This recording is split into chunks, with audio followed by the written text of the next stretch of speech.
Hello mga kabady, mga kasoul! Welcome to Happy Thoughts ni Buddy! Acceptance! Doing simbang gabi and making it walo. Nakawalo po ako, isa lang ang na-miss ko. Teaches me a lot of things. Number one, tama si Father in saying na simbang gabi is not a tradition. It's more of a obedience.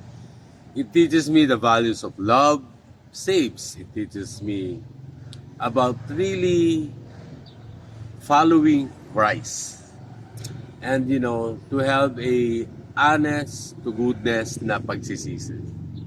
And after that, you need to trust, obey, be humble, and really trust our Lord sa ating buhay. Doing simbang gabi also, I have met a lot of people.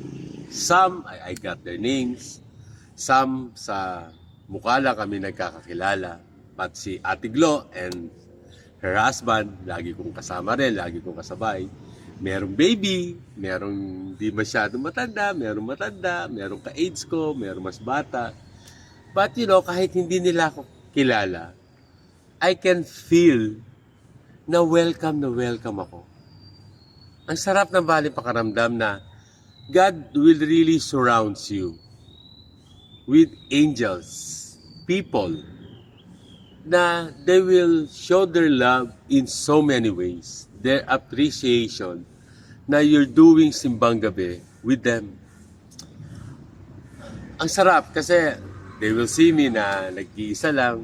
They will not ask why, but they will make you so comfortable and their hearts are really pure in divine intentions of welcoming you. And they will show na they really love doing simbang gabi with you every single night.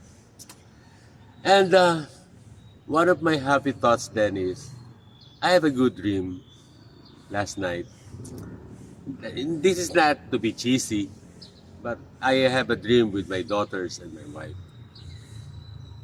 For me, at least, sa dream, nakasama ko sila. And my wife even spoken to me in the dream, sa panaginip. Sabi niya sa akin, pwede na kitang pakasalan ulit. Sarap. Kahit malandon, I have a happy thought. So, see you later.